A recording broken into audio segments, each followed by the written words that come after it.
A floração. De todas as plantas, as angiospermas são as que mais afetam nossas vidas. A característica marcante desse grupo é a presença de flores.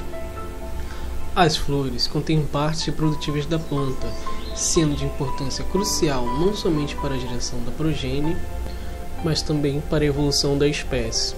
As briófitas e pteridófitas, em geral, dependem da água para que os enterozoides que são flagelados possam alcançar a oosfera, para assim ocorrer a fecundação.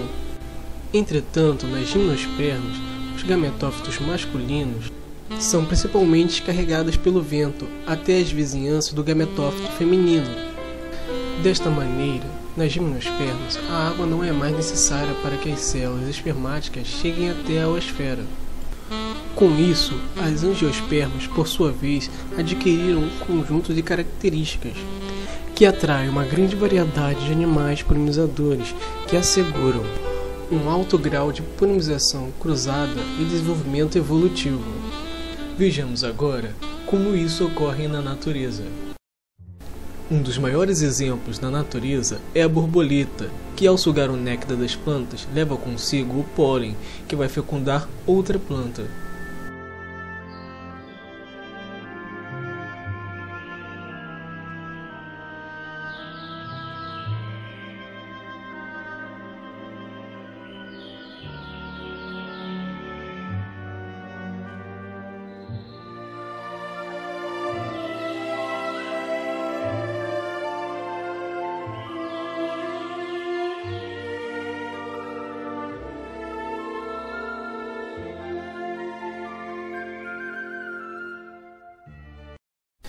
As plantas, diferente da maioria dos animais, não podem deslocar-se de um local para o outro para procurar alimento, abrigo ou um parceiro para acasalar.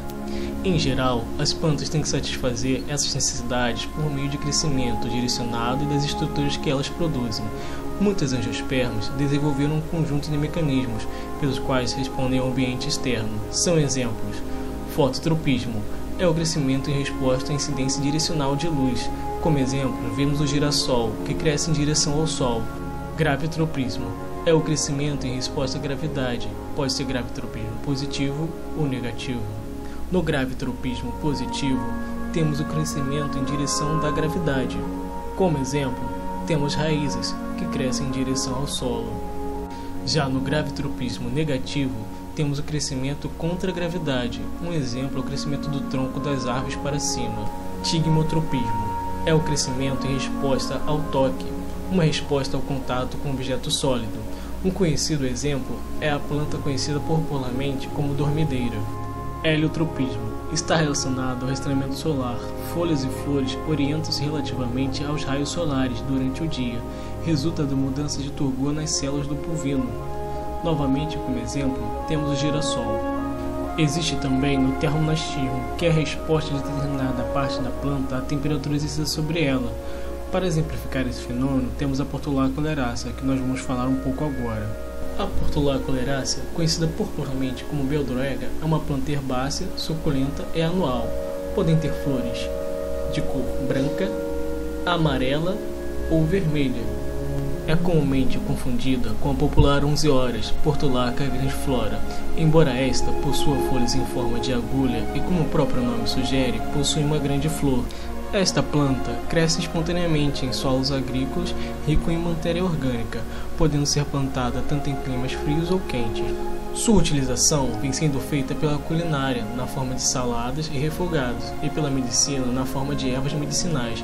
Voltando um pouco ao termonastismo, vale lembrar que estudos realizados até o momento comprovaram que a abertura e fechamento das flores de Portulaca oleracea está diretamente relacionado com a temperatura do meio em que a planta se insere. Se a temperatura atingir ao nível ideal para a planta, as pétalas começam a se abrir, mas se por algum motivo a temperatura baixar e sair fora do nível padrão, as pétalas se fecham e só se tornam a abrir no dia seguinte. Esse mecanismo de abertura das pétalas pode ser visto no vídeo a seguir.